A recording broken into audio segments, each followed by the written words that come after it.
Dressel, dressel, dressel, drum. Time for this one to come home. Yeah, so we're back, and it is the spring equinox, and a very powerful one at that, I'll say that. This one has really got me very curious because when I look at it, I don't think I've ever seen a spring equinox quite like this.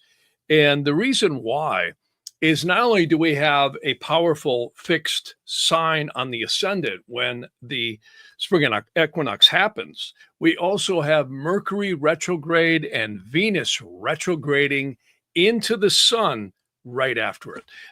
The Mercury will hit the sun on, well, actually, Venus hits first. Venus is retrograde, and this is the Quetzalcoatl or Lucifer falling phase of the inferior conjunction of Venus, which actually conjuncts the sun on the 22nd, just 2 days after this spring equinox, which, by the way, I should say, happens tonight at 2:02 a.m. Pacific Daylight Time. And if you're, of course, on the East Coast or wherever else you are in the world, extrapolate accordingly. It's actually going to happen on the East Coast at 3. Or no, it's 5:02 a.m. Sorry, it's 3 hours at 5:02 a.m. on the East Coast time. And of course, we always look at, in whatever country we're in, at the spring equinox place for the capital of the country. And I did that. And I have to say, you know, when I look at, I'm going to share the screen here, I think. Here, let me do this and get it up here, and I'll show you. So, what is interesting about this is it is a fixed sign rising. See, you'll see this is the chart for the spring equinox in Washington, D.C., District of Criminals. And what's really important about this is this chart here. I'm going to actually, what we're seeing here is the Eastern horizon is a fixed sign. And to anybody who knows astrology, you'll see I'm using a tropical chart.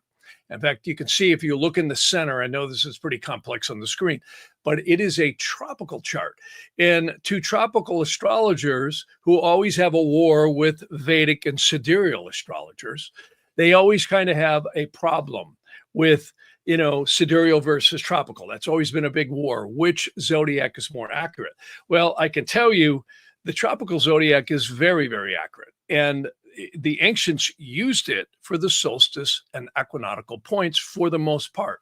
So we have a fixed sign on the eastern horizon this year in Washington, D.C.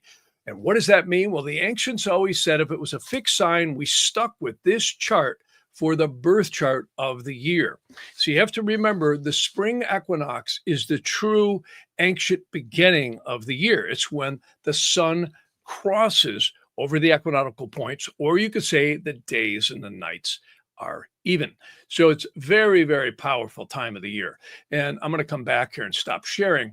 And you can see on some of these diagrams here, many cultures have gone out of their way to pay attention to this. This is, you know, Chaco Canyon. You've got so many different monoliths throughout the world that honored the equinoxes and solstice points. You'll see Stonehenge on here, the pyramids down in Mexico, and also, you know, Stonehenge and so many other places.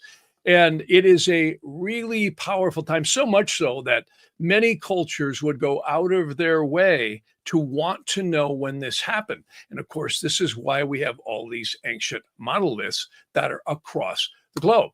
And I have to say, it happens because our Earth is tilted at about a 23.5 degree angle. Now, there's a little bit of variances in that, depending on who you talk to. But as we go around our sun every year, we get our seasons to change. The sun isn't going north or south.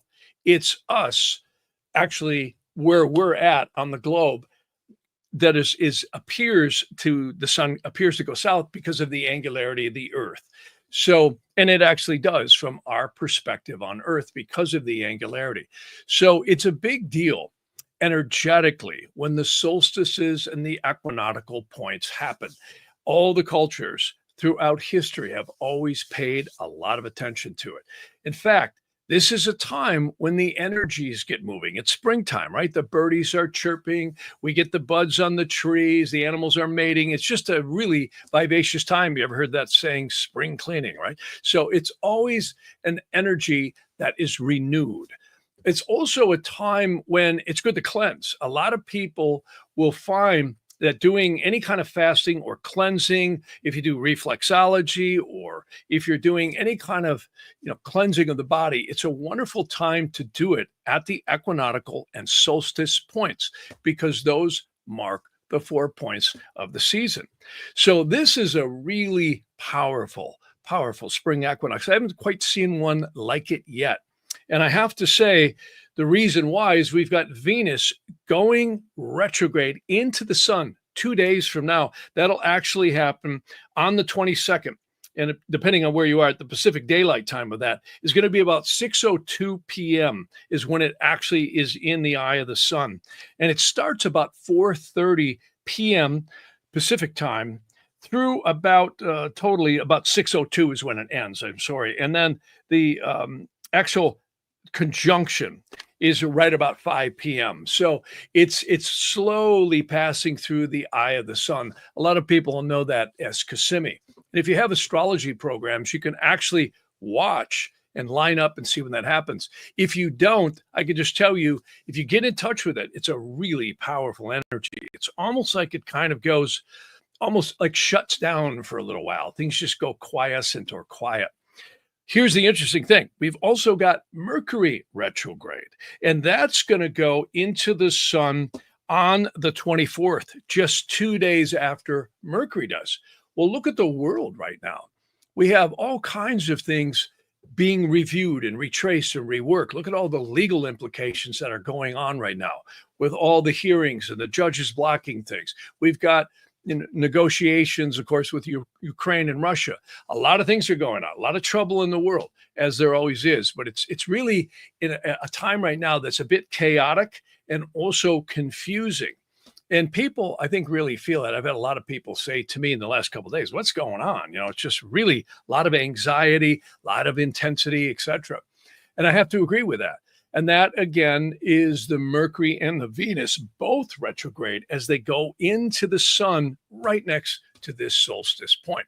So this, again, is a tremendous amount of energy. And I mentioned a while back on my last podcast about something called the Kala Chakra dosha. And give me a second here. My son's pulling in with a motorcycle, so he's going to blast us out. Anyways, the Kala Chakra dosha is in a very unusual system. Why? It's the serpentining zodiac that goes forward and backwards. That's the serpent of time. And what's really interesting about this is I did some research. And there's a lot of ways you can use this ancient system of the Kala Chakra dosha. You can use it in interrogations, which I do, and in readings for people.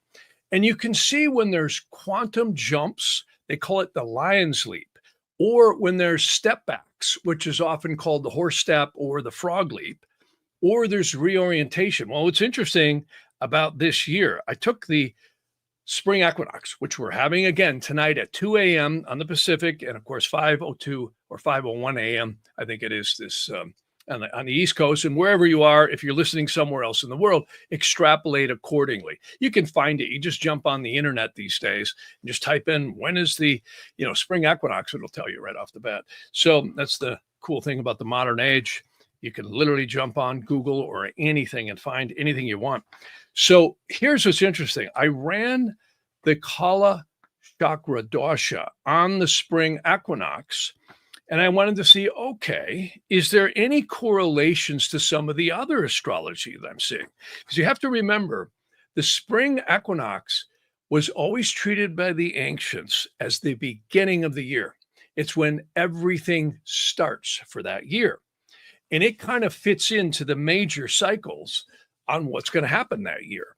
In fact, William Lilly, who was a very famous astrologer in England, he used to be called the prophetical Merlin of England. And he wrote a book that would come out with an almanac, which would predict various different things throughout the year based on the equinox and solstice points, casting charts. And for anybody who's not familiar with what I'm doing, you literally cast an astrological birth chart for the year right on the spring equinox. And that's exactly what I did. I just sat here and typed in, for Washington, D.C., or where my location is, a birth chart. Well, what's interesting, if the eastern horizon where you cast the chart is fixed, you use that chart for the whole year.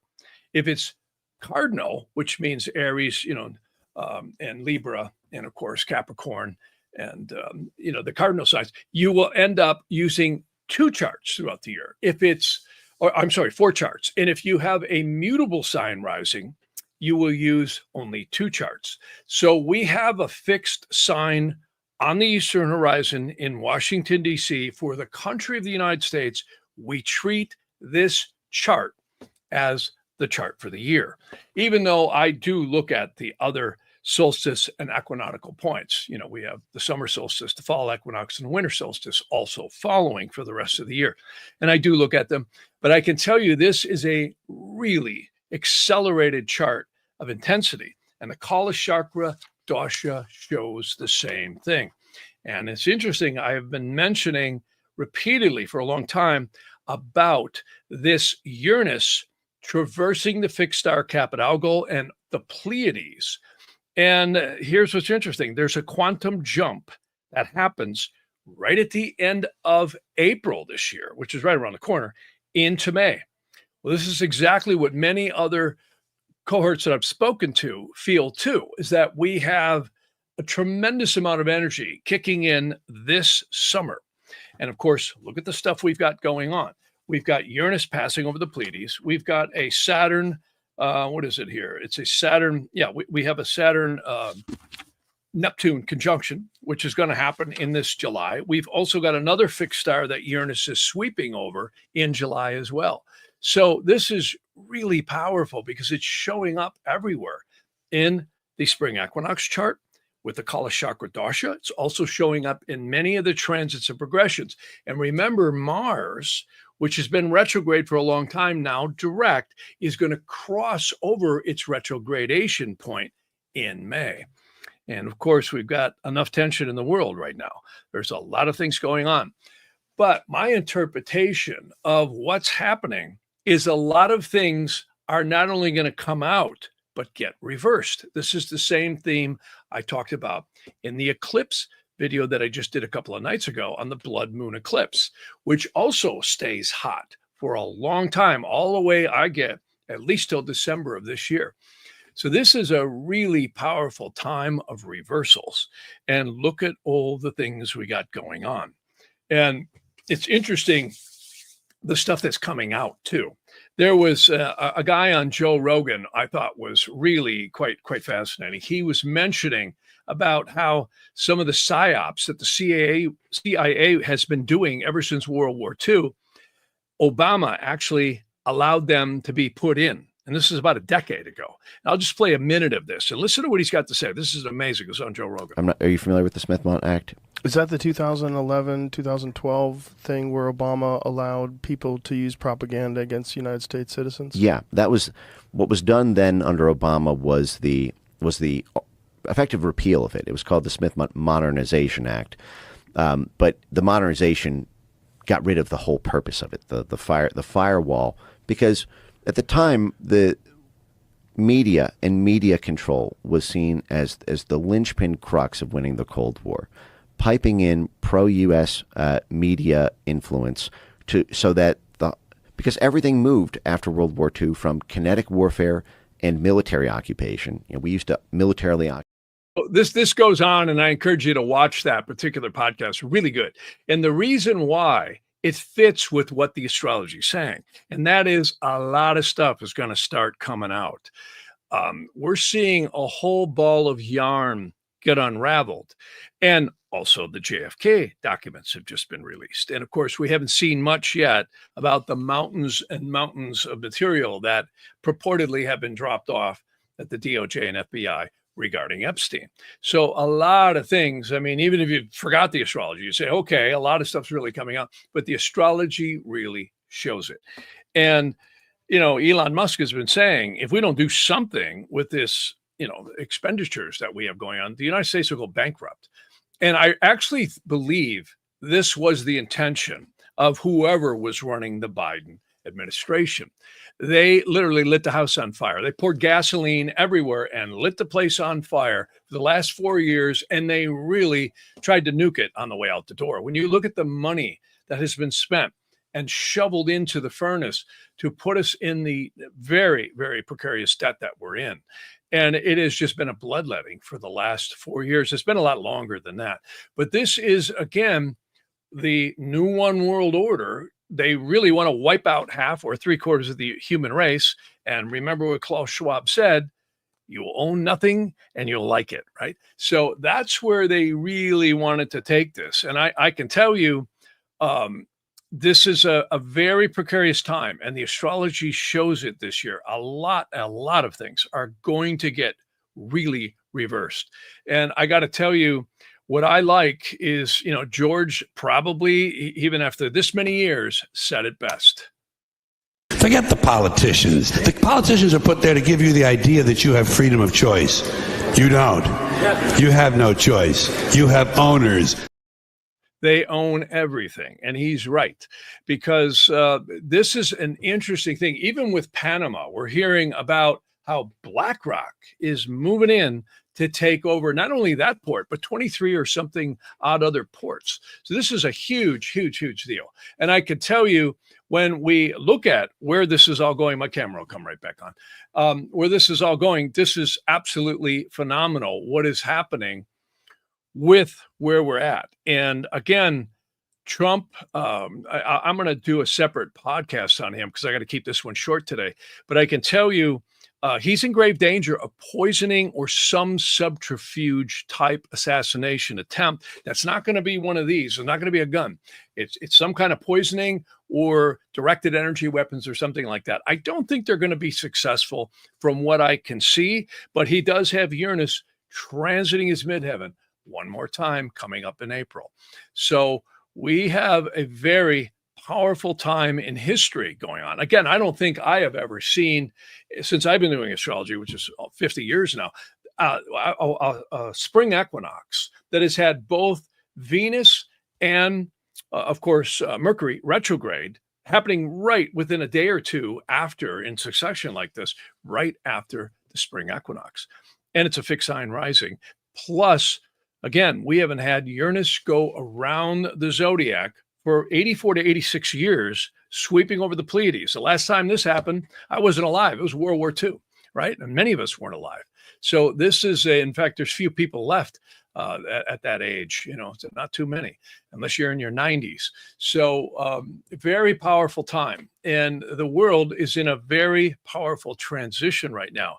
I speak to people all over the globe, and I hear how Europe has been infiltrated. And they basically have just went out of their way to destroy the economics and infrastructures of these countries.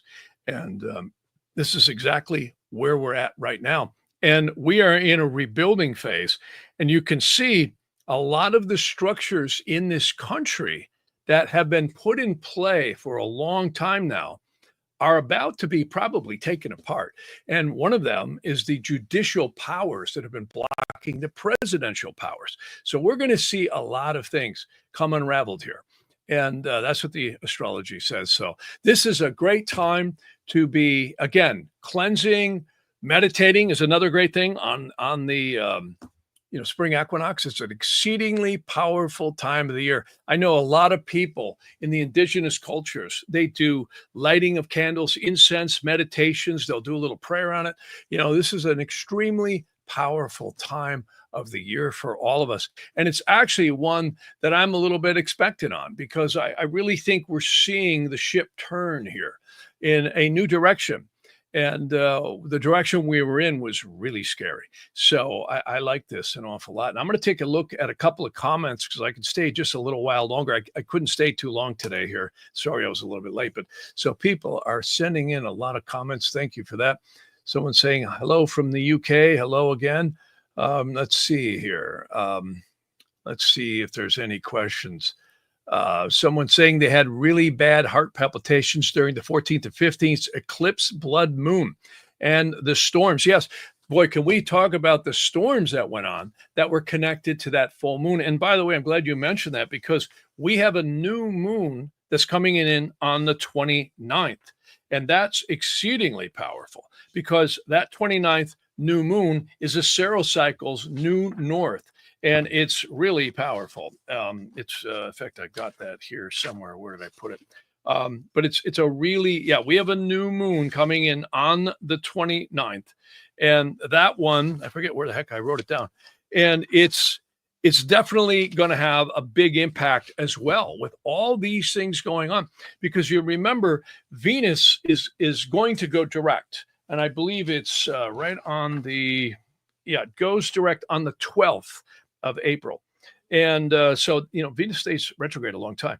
And Mercury, I think, will go direct. I forget where I wrote that down, but it's coming right up, and it's going to be sooner. It looks like it's going to be. I don't know where the heck I wrote it here, but anyways, we'll talk about it in the future. But Venus and Mercury both crossing this eclipse point, very, very powerful, as well as it's crossing the solstice point too over the next 2 to 4 days. So really, really quite powerful. And we'll see what happens here. But I have to say, I really felt the eclipse myself. I actually got some footage of it. I was going to play it today, but I ran really late. I had a bunch of appointments and I looked at the time and I went, oh my God, I said 4, I had to push it back to 4:30 and here we are, I got on at about 4:35. So I apologize. I'm a little bit late, but yeah, people can really feel these energies when you get in touch with them. And this person was in Northeast Wisconsin. So let me see what else we got here. Someone saying, good God, do you think Trump is going to die? I tend to think not. I think they're going to try it, but I don't think they're going to get him. And the reason why, Trump has too many good transits going on. And also you can see in the Kala Chakra doshas and also in the Vimshatori doshas in Vedic astrology, you would have to have some really nasty aspects between Saturn and Ketu. And he'd also have to be in a malefic combination of doshas. He's not in that. And we'll take a detailed look at Trump's chart down the line, but I'm not seeing that right now. That's why I think he survived the bullets whizzing past his head last year. You think about that, had he not turned his head, he would have been splattered all over that stage, and that wouldn't have been too pleasant. And it wasn't for a couple of other people too that got hit and one got killed. So I don't think they're going to get him, but I'll look deeper into that. So I know a lot of people, some people want it to happen, which is crazy. But another person here is saying the EU is committing suicide. And that's an interesting statement here. And I agree with that. I've heard several comments from clients who live over there, as well as just other people knowledgeable about what's going on. And that, again, you look to the leaders. And again, George Carlin was right. Forget the politicians. Look at the owners. And I started to mention that earlier about Panama. It's interesting. BlackRock is moving in. See, and you still see the powers that be are still running everything. BlackRock, State Street, Vanguard, they're all spokes in the wheel, but the bankers at the top of the pyramid, they're still running this place. And I think we've got a lot of changes that are going to be going on definitely over the next couple of years and maybe longer, but definitely this year it shows a lot of this ball of yarn is probably reorientating itself. Very deep stuff and very powerful too.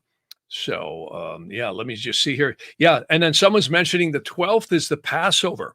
And I'm glad a person mentioned that. Kim Hansen mentioned that. The 12th, the new moon always is closest to the spring equinox is really the commencement of the ancient Passover. Now, the religions have moved this a little bit, but you see, we have a new moon on the 29th. So what happens there? Well, that was the ancient ritual of where you would purify the soul for 6 lunations, we call them months, right? To the fall equinox, which is the Hebrew Jewish holiday called Rosh Hashanah, and of course the New Year, and the high holidays, which was the celebration in the ancient time of when your guardian angel would appear to you and teach you how to control the evil spirits. And That's a pretty deep one, because none of the religions that I know of are teaching too much about that one. But that's actually espoused in one of my more favorite books called The Book of Abramelin, written by a man named Rabbi Maharil, also known as Abraham in the Abramelin books. It's been written by many different people. I should say translated. It was never written. It was translated. One of the most famous was MacGregor McMathers, who was one of the founders of the Secret Order of the Golden Dawn.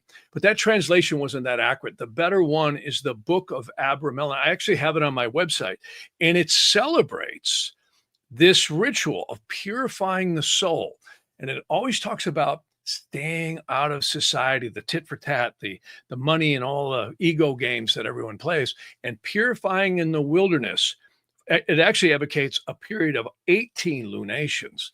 Now, when most of us look at our lives, it's not too easy to just throw a knapsack over your shoulder and head for the woods, right? Or the desert. We got to live, and we have families, everything else. But the ancients knew that if a human personality, or you could say the lower conscious mind, was to stay out of all the egoic exchanges and just purify, and just, there's a whole protocol in that book that actually talks about how every day it gives you meditations and prayers that you do, and you create this little sanctuary. This is where the ancient modality of a temple came from. You'd create your own little temple, and you would purify. And the thought form elementals, as well as the purification that you would go through over the next 6 lunations, which we call months, right? That's a new moon to a new moon, would purify the soul. And if your soul was purified enough, a guardian angel would appear to that person and teach them how to control the evil spirits. And again, I haven't heard that one taught in any religion, but it's interesting that the spring equinox, the topic of today's podcast, was when that commenced. It was the new moon closest to it, and quite fascinating. And again, it's not my innovation. You can read it in the book called The Book of Abramelin. And everybody always goes to the back of the book and looks at all the sigils and the angel, codes and everything. That's not the important part. The important part is the first 2 to 3 chapters, where it speaks about how to live a clean and focused life. Absolutely amazing. And when you look at modern society, he even addresses that this was written in the 1400s. He addresses that in the 1400s, where he speaks about, even back then, it was not easy not to engage in business and all the things that people did in society back that many hundreds of years ago. And of course, it's even more complex today when you think about all of the things we engage in society, and the bills, the taxes, the daily routines, whatever we do for work and living and so on and so forth. Not too many people can live a life like that if they're trying to earn a living. So very interesting, though, to even know about it. And I think that's enlightening, is to know that it proves that this world isn't all just pain and suffering, that it's actually a world that has angelic forces that can be contacted. And one of the things the spirits do is they go out of their way to make sure we never figure that one out. So that was great that you pointed out that that's the Passover. So now, someone's saying here, Athena Eve is saying, just like Biden did to the USA, Jacinda did the same to New Zealand. Sadly, the replacement party carries the agenda on. It's interesting how these particular people get in power. And, one of the questions I had last time was, what's going to happen with Canada? Will Canada succumb? And of course, the new prime minister, who's apparently sworn in, has sworn that he will never see, Canada become part of the United States or the 51st state. I'm not so sure about that. I think, again, money talks. Money always talks. And that would be colossal if that ever happened. But I did cast a chart on that, and it's not an impossibility. And I've seen that twice now. And why?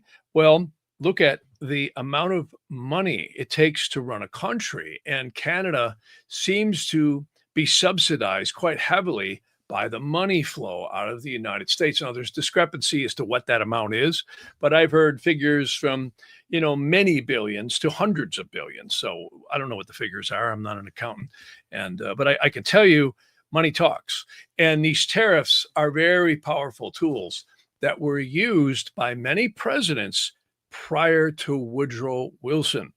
And I think that's a real trigger point here, because Woodrow Wilson basically said, he's the one who signed in the Federal Reserve Act, and he basically said, I sold my country. And he was poisoned, by the way. Apparently, he was very sick before he died, and he said that on his deathbed. And he was a bit like Biden, where he couldn't run the country. And a lot of people claimed that his wife was taking care of a lot of the communications between what was going on and the vice president. So interesting stuff. A lot of parallels in history going on. So let me look at a couple more here. Somebody's saying, will the bad guys get caught and get jailed? Not going to be easy, but I think some of them are going to be. Again, it's very hard to get the prosecutors to prosecute themselves. They always tend to not do that. But this is interesting. You bring that up. This is a person named, what's her name? I don't know who she is, but that's a cool handle. Basically, I get that this spring equinox, which sets the clock for the whole year, the energy points it for the whole year. It's kind of a birth chart for the whole year. Actually, shows a lot of things are going to come out, a lot of things. And a lot of it might not be pleasant. And again, I'm very encouraged by Pam Bondi and Kash Patel, because I don't think they're going to be pushed around. I think they're going to get coerced, and God only, if they got children, which I don't know if they do, I hope they keep them safe, because you're not dealing with nice guys here.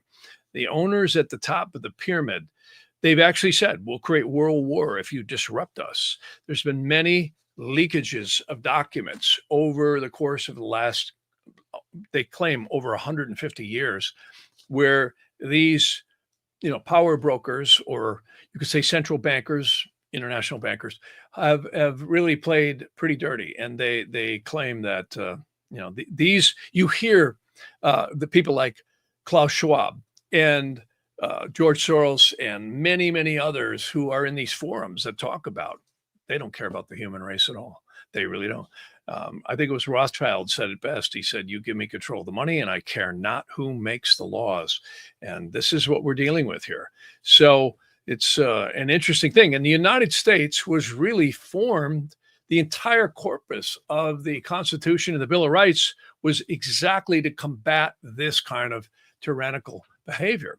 And yet it has infiltrated once again through the money. So pretty interesting stuff. So yes, Maggie Wilson saying here, it's all gotten too big. I couldn't agree more. Sometimes, I always say, Maggie, I love the human race. It's the people, right? So, but yeah, so a lot of comments here, and see, no one of significance will be charged with a crime. No one's going to jail. That's very possible. It's very interesting how they dust their tracks. I do get some people will get clipped, but the upper ones always seem to escape. It's like trying to grab an eel. They just pop right out of your hands. They always dust their tracks. I wouldn't be surprised if the Epstein documents are redacted so heavily or destroyed. Look at what they did on the assassination with Trump, with that shooting. The guy's body gets cremated. I mean, no one would do that in a forensic situation. So yeah, we're dealing here clearly with the prosecutors don't want to get prosecuted, and the rabbit hole goes really, really deep. So thanks everybody for all these comments here. And I'm just reading along here, and a lot of people coming through, and somebody's saying here, it's interesting, going to be interesting to see if some of the celebrities making their very public exits from the country are caught up in the Epstein list. Hopefully the truth on that doesn't come out. That was a lady named Mary saying that. Well, that's an interesting thing too. I just watched Pretty Woman last night. I thought, well, God, what a great movie, And Richard Gere has, exited and wants nothing to do with America. So, I have to say this little clip that I played before from Joe Rogan specifically addresses how the CIA had, and I'm sure other branches of government, was using propaganda machines on other countries, and Obama signed in the law where it could be used against us. And of course, if you listen to some of our media, It's absolutely insane. Here, I'll play this again. I played this a while back, and everybody might remember this. This guy has been classic in how he sits there. See if I still got the clip here. This is, what's his name? Yeah, this is Scarborough. Listen to what he says. Now, when you listen to this in retrospect, you can really laugh. Start your tape right now, because I'm about to tell you the truth. And F you if you can't handle the truth. This version of Biden, intellectually, analytically, is the best Biden ever. Not a close second. And I've known him for years. Yeah. And this was, I think, broadcast before the exit out of the presidential race. And, you know, we all have short-term memories when you look at the amount of media that's pumped at us. But when you listen to that, that is propaganda. That is telling you what to think and what to believe. Like George Carlin said, it's a big club and we ain't in it. And they beat us over the head every day telling us what to believe. And this gets into the conscious mind and what we were talking about earlier on the Passover. This is why even in the 1400s, how many years ago was that? That's over 600 and something years ago. Rabbi Maharil said, if you engage in the tit for tat public egoic stuff, you will cloud your mind so much with elementals that you will not be pure. The angels actually say that we're empatherian. That's a strange word in Greek that means they can't get to us because we're so full of what we think we know.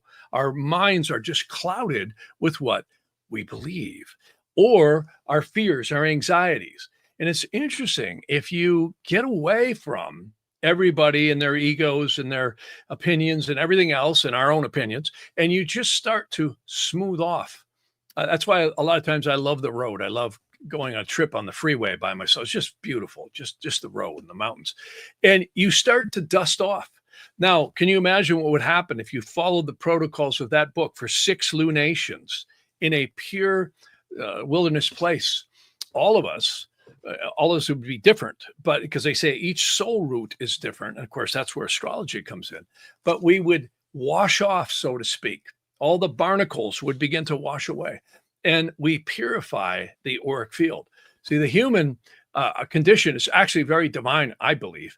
It's all the elementals we drag around, called samskaras by many of the yogis, and quite profound. You know, Sri Yukteswar was a really interesting guy. And I don't know if you guys have heard of him, but let me see if I can find that. Where did I put that? Yeah, it was this one right here.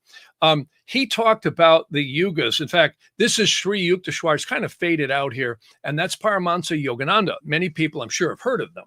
And Sri Yukteswar was kind of the, you could say, master of Paramahansa Yogananda. He really was the support energy behind him.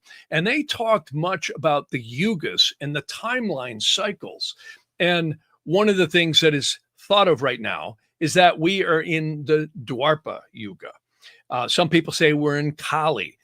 There's all these different cycles that go on approximately. Now, they say it's about 24,000 years, and the Dwarpa is about 2,400 years. But they actually say it's a 26,000 year cycle. So about 25,000 something odd thousand years as we go around the central sun. I talk about this a lot. And it's quite profound because what it really means is that our solar system travels around the central sun. Now, I know a lot of flat earthers laugh at this, but I really believe something like this is happening. And of course, we hear about the Aquarian age, right? Consciousness expanding and all that. I personally think from the data I can garner, and I don't claim I'm right, but I think it's probably going to happen about 200 years from now. But we're getting close. We're moving. A lot of astrologers call it the cusp. It's the edge. And when you get close to something, it's like pulling up to a concert hall. You hear the band inside, right? But you're not really in front of them, but you hear them. See, and the closer and closer you get, the louder and louder and louder it gets. It's an exponential effect. So I do believe we are moving into a period of a much better cycle. And of course, that's not only the Aquarian age, but in 2,000 years from now, Paramahansa Yogananda and Sri Yukteswar also said, we are about to hit what we would call a Bronze Age. So it's actually it's a Silver Age, So we're moving up a lot. And I've shown this diagram on my other podcasts, but really interesting stuff. And I always say consciousness expands funeral by funeral. And what we really want to do is grow while we're here in this body, because I really believe the earth is like a grounding rod. I truly do. So I got to run here pretty quick here, because if I don't, I'm going to be late for something else. But I wanted to jump in and just tell everybody happy Spring Equinox. And this is a powerful year. We just got to stay strong and expectant, because I think a lot of things are going to be happening between now and this summer. They're going to be unprecedented. I think this is a time of change that is really warranted. And we've been in a spiral down for a long, long time. And this is going to take time for things to turn around. But we've certainly had the New One World Order go out of its way to try and destroy this Western world. And let's hope we are on a track to returning it. Again, every time Uranus crosses the Pleiades, which it's went direct, and it's going to cross over all these very powerful fixed stars this summer, and particularly starting right in May. So what does that mean? Well, last time it happened was World War II. Time before that was the Civil War. Time before that was the Revolutionary War. And you keep going, leapfrogging back.